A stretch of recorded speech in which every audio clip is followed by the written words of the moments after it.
दोस्तों स्वागत है आपका बिहार न्यूज में। दोस्तों मैं हूं फिरदौस गनी और आप देख रहे हैं केडीबी लाइव। दोस्तों आज हो चुका है 5 फरवरी 2021। तो आज की बिहार की टॉप न्यूज लेकर आए हैं आपके लिए। दोस्तों वीडियो स्टार्ट करने से पहले आपसे एक रिक्वेस्ट है, अगर आप नए आए इस चैनल पर तो फिर चैनल को सब्सक्राइब करके बेल आइकन को भी प्रेस कर दीजिए और साथ में वीडियो को लाइक कीजिए, अपने दोस्तों के साथ शेयर भी कीजिए। तो चलिए दोस्तों स्टार्ट करते हैं आज की बिहार की टॉप न्यूज। दोस्तों कोरोना संकट के बीच महंगाई से परेशान आम जनता को आज एक बार फिर से बड़ा झटका लगा है। जी हां, तेल कंपनियों ने आज एक बार फिर से आम लोगों को झटका दे दिया है। जी हां, आज एक बार फिर से पेट्रोल और डीजल के दाम में बढ़ोतरी हुई है। देश में पेट्रोल के दाम 31 से 35 पैसे बढ़ गए हैं। इस तरीके से डीजल के दाम 33 से 35 पैसे बढ़ गए हैं। जी हां, इससे करीब सभी शहरों में पेट्रोल डीजल के दाम रिकॉर्ड स्तर पर पहुंच गए हैं। दिल्ली, मुंबई, बिहार में पेट्रोल के दाम अपने हाई लेवल पर पहुंच गए हैं। जी हां, आपको बता दूं कि वित्त मंत्री निर्मला सीतारमण ने आम बजट 2021 में पेट्रोल पर प्रति लीटर ₹2.50 और डीजल पर ₹4 प्रति लीटर सेस लगाने की घोषणा की थी। अगर पिछले एक साल में देखा जाए तो पेट्रोल ₹13.55 महंगा हुआ है। नए साल में अब तक 11 किस्तों में पेट्रोल डीजल के दाम में इजाफा हो गया है। दोस्तों कृषि कानून के खिलाफ देश की राजधानी दिल्ली बॉर्डर पर 2 महीने से ज्यादा से किसान आंदोलन कर रहे हैं। जी इस आंदोलन से किसानों की मांग भले ही अभी तक पूरी ना हुआ हो, लेकिन सामाजिक और राजनीतिक चेतना जरूर जगा दी है। जी हां, किसान आंदोलन के चलते लोग अपनी पुरानी रंजिश और अदावत भूलकर एक साथ आकर खड़े नजर आ रहे हैं। जी हां, साल 2013 में मुजफ्फरनगर दंगे ने जाटों और मुस्लिमों के बीच गहरी खाई पैदा कर दी थी, जो अब 7 साल बाद पट्टी दिखाई दे रही है। जी यही वजह है कि जाट के साथ मुस्लिम, दलित, सिख सहित तमाम समुदाय के लोग किसानों के हक के लिए गाजीपुर बॉर्डर से लेकर पश्चिमी यूपी में हो रही महापंचायतों में भी दिखाई दे रहे हैं। दोस्तों बिहार पुलिस में थर्ड जेंडरों को जगह देने के लिए सरकार ने अपनी तैयारियां शुरू कर दी है। जी हां, बुधवार को पटना हाईकोर्ट में पुलिस बहाली में किन्नरों के आरक्षण के मामले पर राज्य सरकार की ओर से अपर मुख्य सचिव आमिर सुबहानी ने कार्रवाई रिपोर्ट पेश किया है, जिसमें सरकार की तरफ से बताया गया है कि जब पुलिस में बहाली होगी तो हर जिले में 1 पद अधिकारी और 4 पद कांस्टेबल के किन्नरों के लिए आरक्षित होंगे। मुख्य सचिव ने हाईकोर्ट को बताया कि राज्य में किन्नरों की कुल संख्या 0.039% है। उसी संख्या के आधार पर राज्य सरकार ने कोटा निर्धारित कर दिया है। राज्य सरकार की ओर से हाईकोर्ट को बताया गया है कि किन्नरों की आबादी के हिसाब से उनके पुलिस बहाली में आरक्षण का कोटा निर्धारित कर दिया गया है। दोस्तों बिहार में करीब 4 लाख वाहन मालिकों पर शिकंजा कसने की तैयारी चल रही है। जी जल्द ही इनके वाहन जब्त कर लिए जाएंगे। परिवहन विभाग ने इन पर शिकंजा कसने की तैयारी भी पूरी कर ली है। जी पहले उन्हें नोटिस दी जाएगी तय समय सीमा में। अगर इन वाहन मालिकों ने जवाब नहीं दिया तो फिर इन पर विभाग मुकदमा भी दर्ज करेगा और इनकी गाड़ी भी जब्त कर ली जाएगी। आपको बता दूं कि बिहार में 89,38,621 वाहन निबंधित है। इन वाहनों का विवरण केंद्र सरकार के पोर्टल पर उपलब्ध है। जी हाँ, वही इन रजिस्टर्ड वाहनों में से 3,74,788 वाहन मालिकों ने टैक्स जमा नहीं किए हैं। टैक्स नहीं जमा करने के कारण इन वाहनों को टैक्स डिफॉल्टर की श्रेणी में डाल दिया गया है। आपको बता दूं कि इन वाहन मालिकों पर करोड़ों रुपए के टैक्स के बकाये हैं। जी इन वाहन मालिकों में निजी वाहन और व्यावसायिक वाहन मालिक दोनों शामिल है।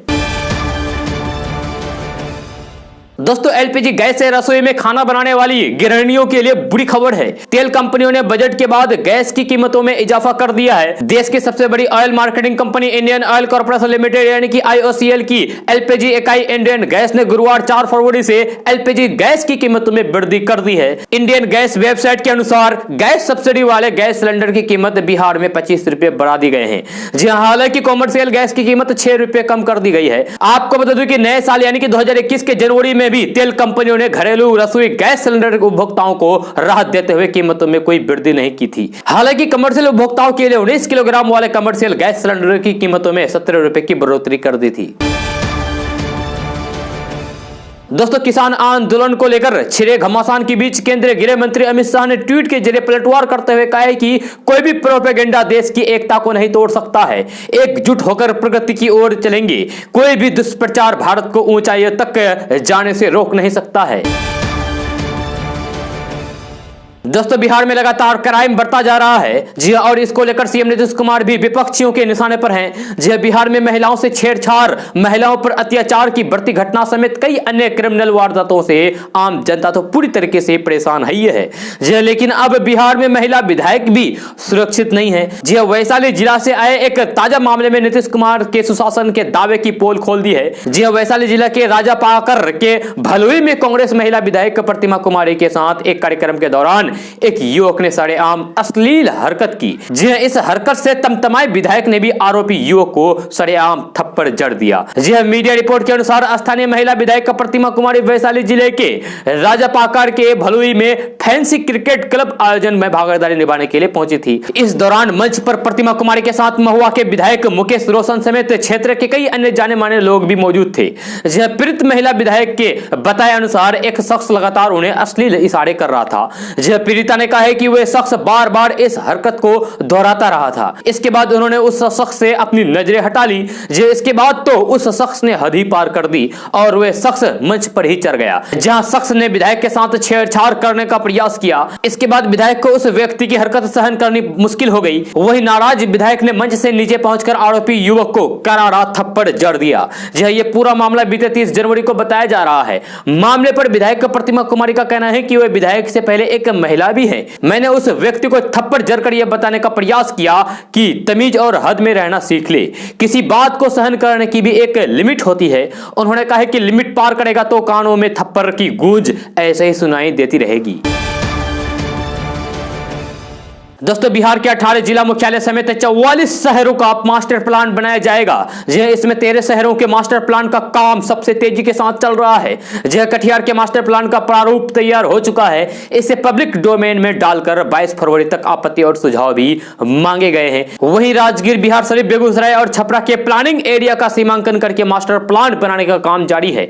मार्च अप्रैल तक कई और शहरों के मास्टर प्लान का प्रारूप जारी किया जा सकता है। पिछले दिनों पर मंडलवार समीक्षा बैठक में भी उप मुख्यमंत्री तारकिशोर प्रसाद ने भी मास्टर प्लान पर काम तेजी से करने का निर्देश दिया था। बोध गया, आरा, मुजफ्फरपुर और सहरसा में मास्टर प्लान बनाने के लिए जरूरी पदों का सृजन कर लिया गया है।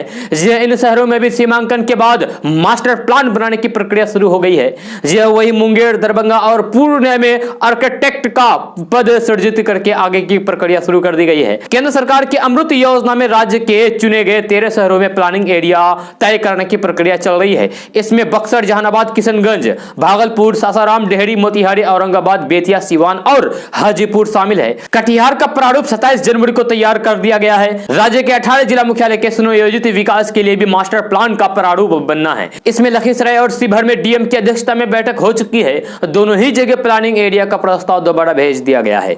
इसके अलावा जमुई, अररिया, अरवल और मधेपुरा में भी इस दिशा में काम तेजी से आगे बढ़ा है। खगड़िया में अगले सप्ताह बैठक बुलाई गई है। वहीं सोनपुर, नवादा, गोपालगंज, फारबिसगंज, मधुबनी, बांका, समस्तीपुर, सुपौल, सीतामढ़ी, शेखपुरा और भभुआ में अभी प्रक्रिया बातचीत के दौर में है। इन सभी जिला मुख्यालयों में अभी सीमांकन समेत कई अन्य काम होने हैं। दोस्तों बिहार का पहला जिला पूर्णिया होगा, जिसके सभी 246 पंचायतों में अपना खुद का पुस्तकालय होगा। पहले चरण में सभी पुस्तकालयों को 500 पुस्तकें उपलब्ध कराई जाएगी, जो स्थानीय बच्चों, स्कूली छात्रों और वरिष्ठ नागरिकों के अध्ययन के लिए होगा। 123 पंचायतों में 31 मार्च तक ये पुस्तकालय का काम करने लगेगा, जबकि शेष बचे 123 पंचायतों में 30 जून 2021 तक पुस्तकालय काम करने लगेगा। हर पंचायत में पुस्तकालय के लिए पंचायत भवन में एक कमरा उपलब्ध कराया गया है, जिसमें पुस्तकालय की सभी पुस्तकें रखी रहेगी और स्थानीय लोग जाकर इन पुस्तकों को वहीं पर पाएंगे। पहले चरण में जिन 123 पुस्तकालयों को 31 मार्च तक शुरू किया जाना है, उसके लिए पुस्तक दान में अब तक 65,000 पुस्तकें जमा भी हो चुकी है।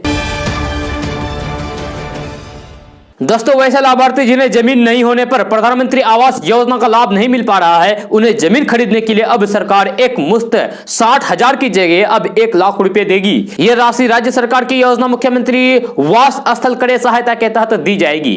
इस योजना के तहत वैसे भूमिहीन लोगों को लाभ दिया जाएगा जिनका नाम प्रधानमंत्री आवास योजना के प्रतीक्षा सूची में है, लेकिन उनके पास अपनी भूमि नहीं है। इस योजना के तहत प्रधानमंत्री आवास योजना की प्रतीक्षा सूची में शामिल अनुसूचित जाति, अनुसूचित जनजाति एवं अति पिछड़ा वर्ग के वासहीन परिवारों को वास भूमि क्रय के लिए राशि उपलब्ध कराई जाएगी। जहां जमीन की कमी और महंगे दाम के चलते खरीद के लिए अधिकतम देय राशि की सीमा तय की गई है। योजना के तहत अगर जरूरत पड़ी तो फिर प्रति लाभार्थी भूमि क्रय के लिए 1 लाख रुपए की सहायता राशि उपलब्ध कराई जाएगी।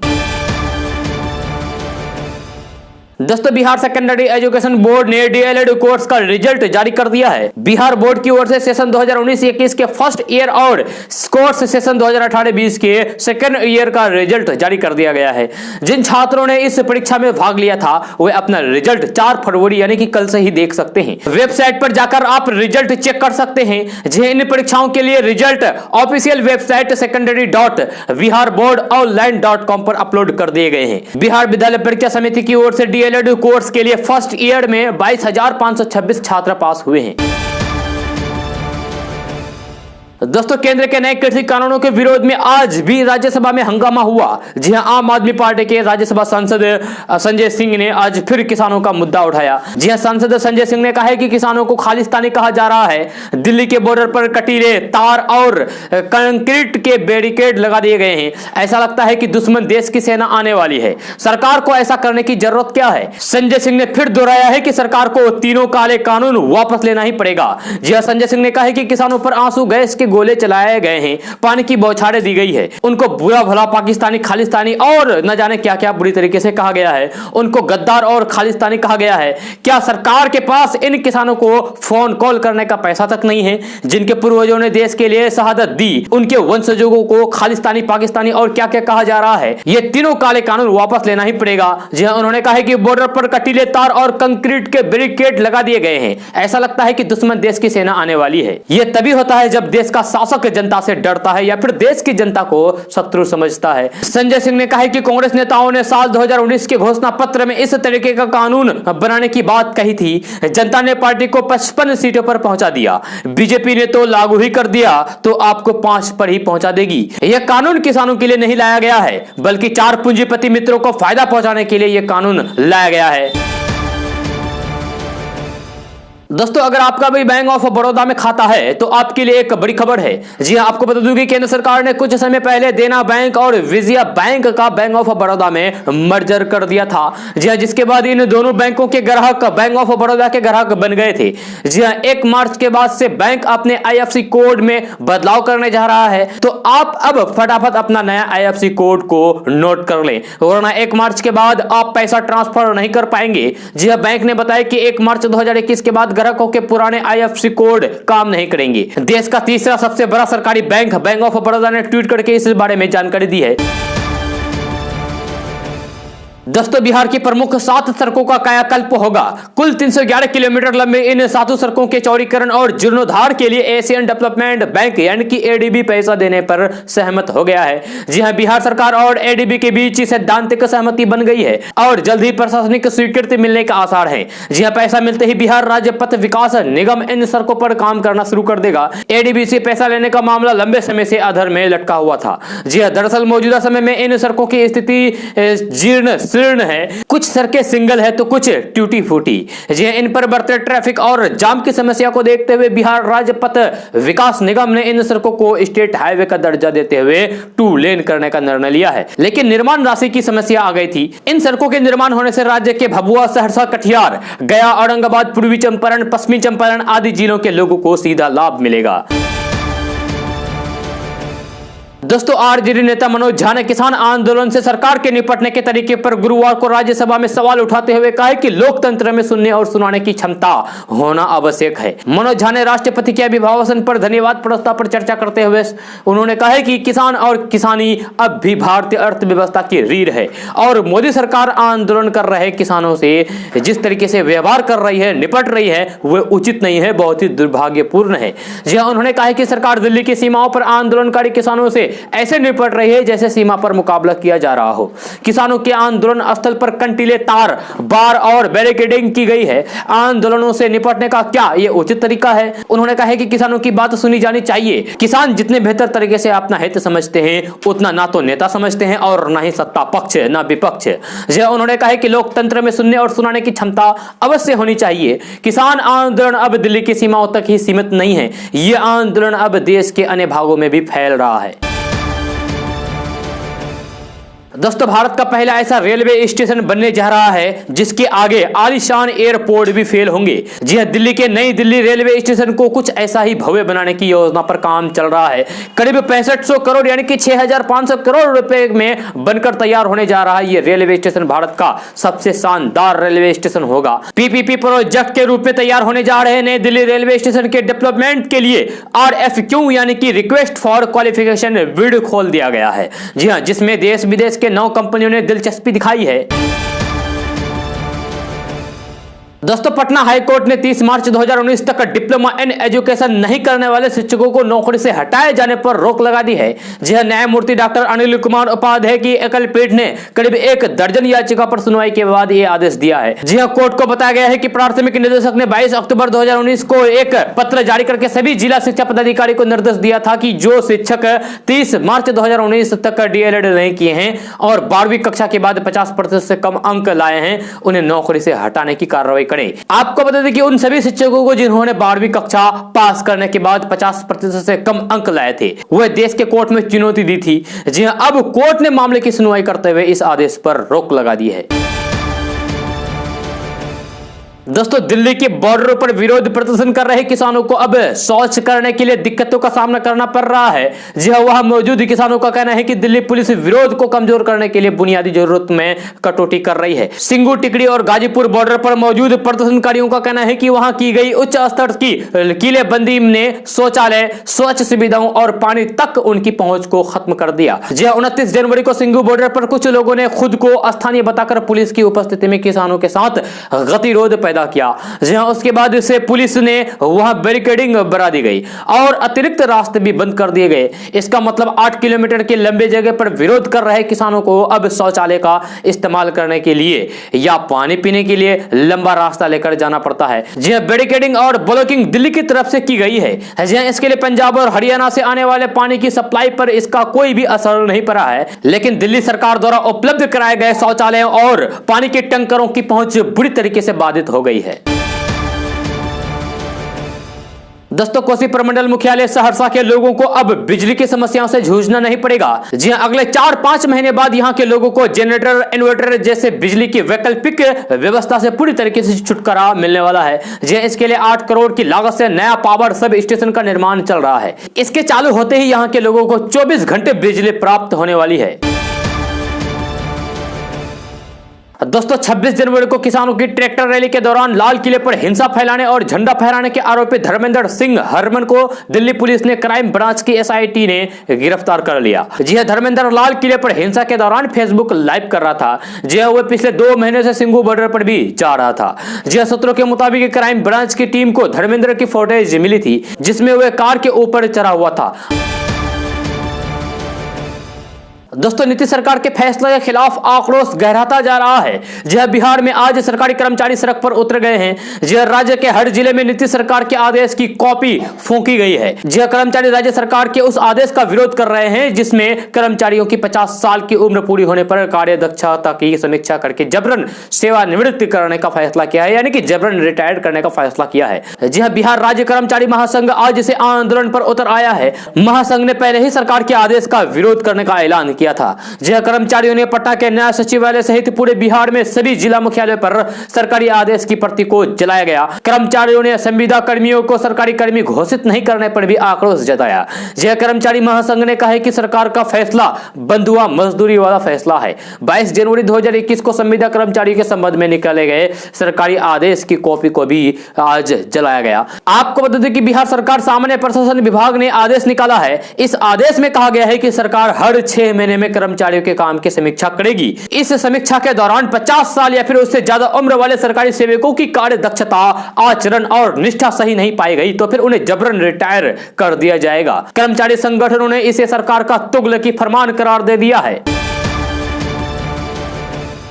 दोस्तों, किसान आंदोलन को लेकर फैलाई जा रही फेक न्यूज, अंतर्राष्ट्रीय सेलिब्रिटीज के भी इसमें शामिल होने के बाद केंद्र सरकार सख्त हो गई है। केंद्र सरकार ने इस मामले को गंभीरता से लेते हुए ट्विटर से कहा है कि इससे जुड़े हुए सभी कंटेंट को अपने प्लेटफॉर्म से हटा लें। ट्विटर पर किसान नरसंहार को लेकर कई ट्वीट किए जा रहे हैं। इस मामले के बाद केंद्र सरकार इस मामले में सख्त हो गई है। ट्विटर से कहा गया है कि वे hashtag Modi planning farmer genocide से जुड़ी खबरों को हटाएं। इस खबरों को तथ्य से परे धार्मिक प्रचार के लिए प्रसारित किया जा रहा है। आपको बता दें कि बुधवार को अमेरिकी पॉप स्टार रिहाना ने किसान आंदोलन में समर्थन में ट्वीट किया था। इसके बाद कई अंतर्राष्ट्रीय सेलिब्रिटीज ने भी उनके समर्थन में ट्वीट किए। इस मामले के बाद विदेश मंत्रालय को भी दखल देना पड़ा। उन्होंने बयान जारी करके कहा है कि किसान आंदोलन के मामले में सरकार की ओर से पूरी प्रक्रिया का पालन किया गया है। इस मामले में ट्वीट करने से पहले तथ्यों की जांच की जानी चाहिए। दोस्तों, बिहार में नौकरी की तलाश कर रहे युवाओं के लिए बड़ी खुशखबरी है। नीतीश सरकार ने तकनीकी संस्थान में करीब 2500 से अधिक वैकेंसी निकालने की बात कही है। विभाग की ओर से इस पर कार्रवाई भी शुरू कर दी गई है। आपको बता दें कि इससे पहले भी राजस्व और पुलिस विभाग में भी नौकरी की बहाली निकालने का ऐलान किया था। मीडिया रिपोर्ट के अनुसार विज्ञान एवं तकनीकी मंत्री अशोक चौधरी ने निर्देश दिया है कि तकनीकी विभाग में 2451 पदों पर जल्द से जल्द भर्ती निकाली जाए। वही मंत्री के निर्देश के बाद राज्य सरकार के विभागों ने तैयारियां शुरू कर दी है। माना जा रहा है कि होली से पहले इसका नोटिफिकेशन भी जारी हो सकता है। दोस्तों, बिहार के खगड़िया में मुख्यमंत्री के साथ निश्चय पार्ट 2 योजना के तहत नल जल योजना के अंतर्गत बंद रहे पानी की टंकी में लगातार गुणवत्ता को लेकर सवाल उठ रहे हैं। खगड़िया में एक बार फिर से उद्घाटन से पहले ही पानी की टंकी भर भराकर जमींदोज हो गई। मामला खगड़िया जिला के अलौली प्रखंड के हरिपुर पंचायत के वार्ड नंबर 11 की है। बताया जा रहा है कि टंकी निर्माण के बाद जैसे ही टंकी में पानी भरना स्टार्ट हुआ, वे टूटकर उसी वक्त जमींदोज हो गई। जी हां, आप देख सकते हैं फोटो को कि किस तरीके से पानी की टंकी टूट गई है। एक एक पार्ट टूटकर अलग हो गया है। जी हां, ग्रामीणों का कहना है कि लगातार वे शिकायत कर रहे थे कि पानी की टंकी के टावर में गुणवत्ता का ख्याल नहीं रखा जा रहा है, लेकिन शिकायत का कोई भी असर नहीं पड़ा और फिर पहले ही दिन पानी का टंकी का हाल ये हो गया। बिहार में 7 निश्चय योजना पार्ट 2 के तहत कई ऐसी योजनाओं का बुरा हाल है। जी हां, प्रशासनिक लापरवाही के कारण कई बार इस योजनाओं के पोल खुल गए हैं। ऐसे में देखने वाली बात यह है कि इसके लिए जिम्मेदार कौन है। दोस्तों, कल बिहार बोर्ड इंटर की परीक्षा देने आए पुलिस ने 22 मुन्ना भाइयों को गिरफ्तार किया है।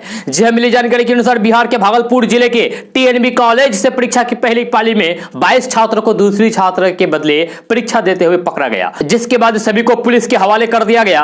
आपको बता दें कि फर्जी परीक्षार्थी मार्क्स लगाकर दूसरे के बदले परीक्षा दे रहे थे। परीक्षा केंद्र पर केंद्र अधीक्षक को परीक्षा दे रहे कुछ परीक्षार्थियों पर शक हुआ। इसके बाद फोटो और सिग्नेचर का मिलान कराया गया तो 22 परीक्षार्थी दूसरे के बदले परीक्षा देते हुए पकड़े गए। इस दौरान मुन्ना भाइयों ने पुलिसिया पूछताछ में यह स्वीकार किया है कि वे सभी स्कॉलर हैं, यानी कि दूसरे के बदले परीक्षा देने आए हैं। इस संबंध में शिक्षा पदाधिकारी संजय कुमार ने बताया कि जो भी बच्चे पकड़े गए हैं वे पूरी तरीके से प्रोफेशनल हैं। वे पैसा लेकर ही दूसरे बच्चों का एग्जाम देते हैं। अब कार्रवाई के रूप में इन तमाम 22 बच्चों को जेल भेज दिया गया है और जिसके बदले में वे परीक्षा दे रहे थे उन पर भी कार्रवाई की जाएगी। वही जिस विद्यालय में ये सभी पढ़ रहे हैं उन्हें भी सूचना दे दी जा चुकी है। दोस्तों, टिकरी बॉर्डर पर इंटरनेट सुविधा शुरू करने के लिए किसानों ने अपना वाईफाई लगा दिया है। बुधवार को सुबह संयुक्त किसान मोर्चा ने अपने मंच पर बीएसएनएल का वाईफाई सिस्टम लगाया, जिसके मदद से यहां पर दिन भर की गतिविधियों को सोशल मीडिया पर प्रसारित किया जा सकेगा। पानी की आपूर्ति के लिए यहां पर किसानों ने एक सबमर्सिबल पंप भी लगा दिया गया है। गणतंत्र दिवस के मौके पर हिंसा के बाद से किसान आंदोलन स्थलों पर इंटरनेट सेवा बंद है। इंटरनेट सेवा बंद होने के कारण किसानों और किसानों के समर्थन में यहां पहुंचने वाले लोगों को बड़ी परेशानी हो रही है। नेटवर्क कमजोर होने से फोन पर सामान्य बातचीत भी नहीं हो पा रही है, लेकिन संयुक्त किसान मोर्चा ने अपने मंच पर एक वाईफाई सिस्टम लगवाया है। किसानों के मुताबिक केवल एक वाईफाई से सभी किसानों को इंटरनेट की सुविधा उपलब्ध कराना संभव नहीं है, लेकिन वाईफाई लग जाने से यहां की गतिविधियों को एक से दूसरे स्थानों तक साझा किया जा सकता है।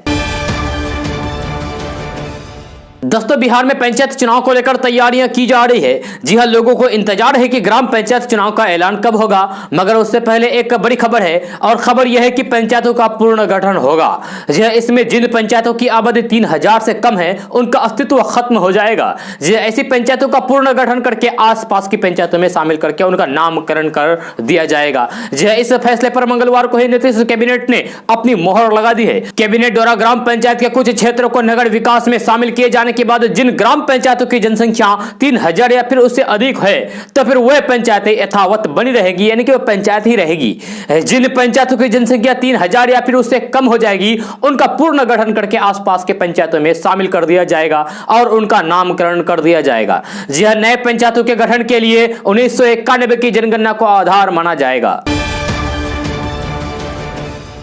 दोस्तों आरजेडी सुप्रीमो लालू प्रसाद यादव के बड़े बेटे और हसनपुर विधायक तेज प्रताप यादव अपने अनोखे अंदाज के लिए जाने जाते हैं। पिता की तरह ही तेज प्रताप यादव अपने अनोखे अंदाज के लिए जाने जाते हैं। जी कभी वे कृष्ण का रूप धारण करते हैं तो कभी महादेव के अवतार में नजर आते हैं। जी कभी श्री कृष्ण की तरह बांसुरी बजाते हैं तो कभी गाय चराते नजर आते हैं। जी सुर्खियों में रहना उन्हें खूब आता है। इसी क्रम में आरजेडी नेता तेज प्रताप यादव का एक वीडियो सामने आया है जिसमें वे अनोखी साइकिल चलाते नजर आ रहे हैं। मिली जानकारी के अनुसार वीडियो वृंदावन की है जहां तेज प्रताप यादव पीली धोती और सिर पर टोपी पहने ई साइकिल चलाते दिख रहे हैं। जब वीडियो में उनका अलग अंदाज तो दिख ही रहा है, साथ ही उनका दबंगई भी दिख रहा है। दरअसल जो वीडियो सामने आया है उसमें तेज प्रताप यादव साइकिल चलाते दिख रहे हैं, लेकिन जो इंसान उनका वीडियो बना रहा है वो उसे धमकाते भी दिखाई दे रहे हैं। जब वीडियो में तेज प्रताप यादव ये कहते हुए सुनाई पड़ता है कि बिना इजाजत के वीडियो बना रहे हो, केस कर देंगे। हालांकि बाद में जब उन्हें यह पता चलता है कि वीडियो बना रहा व्यक्ति कोई दूसरा नहीं बल्कि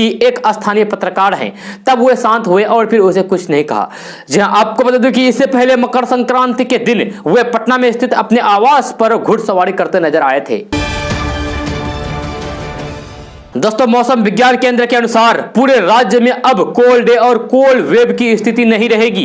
जी हां, राज्य के अधिकतर शहरों में सुबह और शाम कोहरे होने के बावजूद भी दिन में धूप निकलेगी और धूप निकलने से अधिकतम और न्यूनतम दोनों तरह के तापमान में वृद्धि होगी। मौसम विज्ञान विभाग के अनुसार सुबह में कोहरा धुंध रहेगा, लेकिन दिन चढ़ने के बाद में आसमान साफ हो जाएगा। वही मौसम पूर्वानुमान के अनुसार 5 और 6 फरवरी को पटना, गया, मुजफ्फरपुर और भागलपुर सहित कई जगहों पर बादल छाए रहने और हल्की बारिश की संभावना है। दोस्तों बिहार में आगामी पंचायत चुनाव मार्च के मध्य में शुरू होंगे। जी हां, पंचायत चुनाव को लेकर राज्य निर्वाचन आयोग ने अपनी तैयारियां शुरू कर दी है। जी हां, इस बार बिहार में 9 से 10 चरणों में पंचायत चुनाव कराए जाने की तैयारी है। जी हां, अधिकारियों ने कहा है कि पंचायत चुनाव का शेड्यूल जल्द ही राज्य सरकार को भेज दिया जाएगा। जी हां, बिहार में पहली बार पंचायत चुनाव ईवीएम से कराए जाएंगे। पंचायती राज विभाग के अपर मुख्य सचिव अमृतलाल मीणा ने बताया कि पंचायत चुनाव को लेकर राज्य सरकार के साथ कई दौर की बातचीत हो चुकी है। इस संबंध में अंतिम फैसला राज्य निर्वाचन आयोग लेगा। जय मीना कुमार ने कहा है कि राज्य सरकार की आगामी पंचायत चुनाव में उम्मीदवारों के लिए 2 चाइल्ड पॉलिसी लागू करने की कोई योजना नहीं है। चुनाव मौजूदा प्रावधानों के अनुसार ही होगा। दोस्तों केंद्रीय कृषि मंत्री नरेंद्र सिंह तोमर ने कहा है कि सरकार कृषि कानून विरोधी प्रदर्शनकारियों के साथ कोई अनौपचारिक वार्ता नहीं कर रही है। साथ ही उन्होंने प्रदर्शन स्थल और फिर उसके आसपास ज्यादा बैरिकेड लगाने और फिर इंटरनेट सेवा स्थापित करने को स्थानीय प्रशासन से जुड़ा कानून व्यवस्था का मुद्दा करार दिया है। वहीं कृषि राज्य मंत्री कैलाश चौधरी ने कहा है कि नए कृषि कानूनों से किसानों की 1 इंच भी जमीन चली गई तो वे मंत्री पद के साथ साथ राजनीति ही छोड़ देंगे। कृषि कानून विरोध प्रदर्शनकारियों के साथ किसी तरीके से अनौपचारिक वार्ता के बारे में पूछे जाने पर नरेंद्र सिंह तोमर ने इसका नहीं में जवाब देते हुए कहा कि जब भी औपचारिक वार्ता होगी हम सूचित करेंगे। जब उन्हें बताया गया है कि कृषि कानून विरोधी प्रदर्शनकारियों ने मांग की है कि जब तक पुलिस और प्रशासन उनका उत्पीड़न नहीं रोकेंगे और हिरासत में लिए गए कृषि कानून विरोधी प्रदर्शनकारियों को रिहा नहीं किया जाएगा, तब तक सरकार के साथ कोई औपचारिक वार्ता नहीं की जा सकती है। इस पर कृषि मंत्री नरेंद्र सिंह तोमर ने कहा कि उन्हें पुलिस आयुक्त से बात करनी चाहिए उन्हें हिरासत को छोड़ने के लिए। दोस्तों भाजपा अल्पसंख्यक मोर्चा के राष्ट्रीय अध्यक्ष जमाल सिद्दीकी ने गुरुवार को यहां कहा है कि लालू प्रसाद यादव ने मुसलमानों से मोहब्बत का सिर्फ दिखावा ही किया है, उनके विकास की कोई चिंता नहीं की है। उन्होंने मुसलमानों के नाम पर चंद दलालों को ओहदा देकर उसका ढिंडोरा पीटने के अलावा कुछ नहीं किया है। लालटेन के दौर में बिहार के लोगों ने अंधेरा काटा है, उनके दौर में अपहरण, फिरौती और भ्रष्टाचार का कारोबार परवान चढ़ा। सिद्दीकी ने कहा कि केंद्र की मोदी सरकार ने सबका साथ और सबका विकास के सूत्र को लेकर देश को विकास के रास्ते पर ले जाने का प्रण आह्वान किया। सभी धर्मों और सभी जातियों को देश के विकास की मुख्य धारा से हमारे प्रधानमंत्री ने जोड़ा है। दोस्तों, जन अधिकार पार्टी के राष्ट्रीय अध्यक्ष पप्पू यादव मुख्यमंत्री नीतीश कुमार पर जमकर बरसे। जी हां, उन्होंने तंज कसते हुए कहा कि नीतीश कुमार के शासन में लगातार गिरावट आ रही है। कभी सोशल मीडिया पर सरकार के खिलाफ लिखने पर पाबंदी लगाई जाती है, कभी विरोध प्रदर्शन में शामिल होने वालों को नौकरी नहीं देने का आदेश निकाला जाता है। जी, बिहार सरकार देश के संविधान के अनुसार काम नहीं कर रही है, ये अपना नियम खुद ही बना रहे हैं। मौलिक अधिकारों की चर्चा करते हुए उन्होंने कहा कि बाबा साहेब भीमराव अंबेडकर ने हमें संविधान दिया और मौलिक अधिकार दिए, जिसमें हमें विरोध प्रदर्शन करने का अधिकार भी मिला। लोकतंत्र में हमें सड़क पर बैठने का अधिकार है। हम शांतिपूर्ण ढंग से विरोध करते रहेंगे। सरकार को लाठी डंडा जो भी चलाना है वो चलाएं। हमारी पार्टी के छात्र और युवा परिषद के नेता इसके खिलाफ लड़ाई लड़ेंगे। उन्होंने सरकार और फिर निजी क्षेत्र में आरक्षण का मुद्दा उठाते हुए कहा कि सरकारी हो या फिर प्राइवेट सेक्टर, 85% नौकरी बिहार के युवाओं के लिए आरक्षित होनी चाहिए। ठेके राज्य के युवाओं को मिले। वर्तमान में बाहर की कंपनियों को ठेके दिए जा रहे हैं, जिससे बिहार का पैसा बाहर जा रहा है। ऐसा नहीं होनी चाहिए। दोस्तों, बिहार सरकार के शिक्षा विभाग में बड़ा गड़बड़झाला सामने आया है। जी हां, 700 करोड़ रुपए का कोई भी हिसाब किताब अभी तक नहीं मिल पा रहा है। खबर के अनुसार शिक्षा विभाग में करीब 600 करोड़ रुपए अधिकारियों ने खर्च कर दिए हैं, लेकिन उसका हिसाब किताब वो नहीं दे रहे हैं। जी हां, विभाग द्वारा बराबर उपयोगिता प्रमाण की मांग किए जाने के बावजूद अब तक डीसी बिल जमा नहीं किया गया है। शिक्षा विभाग ने सभी डीईओ को 20 फरवरी तक मोहलत दिया है। अगर जिस जिले में डीईओ उपयोगिता प्रमाण पत्र और डीसी बिल जमा नहीं करते हैं, उनके खिलाफ एक्शन लेने की चेतावनी दी गई है। जी हां, प्राथमिक शिक्षा निदेशक डॉक्टर रंजीत कुमार सिंह के द्वारा सभी जिला शिक्षा पदाधिकारियों को लिखे गए पत्र में एसीडीसी कोषांग का गठन, इसकी सूचना उपलब्ध कराने का निर्देश दिया गया है। दोस्तों, आज का न्यूज बस यहाँ तक। कैसा लगा जरूर अपना सुझाव दीजिएगा नीचे कमेंट बॉक्स में कमेंट करके। अगर आप नए आए इस चैनल पर तो फिर चैनल को सब्सक्राइब करके बेल आइकन को भी प्रेस कर दीजिए और साथ में वीडियो को लाइक कीजिए, अपने दोस्तों के साथ शेयर भी कीजिए। तो चलो दोस्तों, फिर मिलते हैं अगली वीडियो में। जय हिंद, जय बिहार।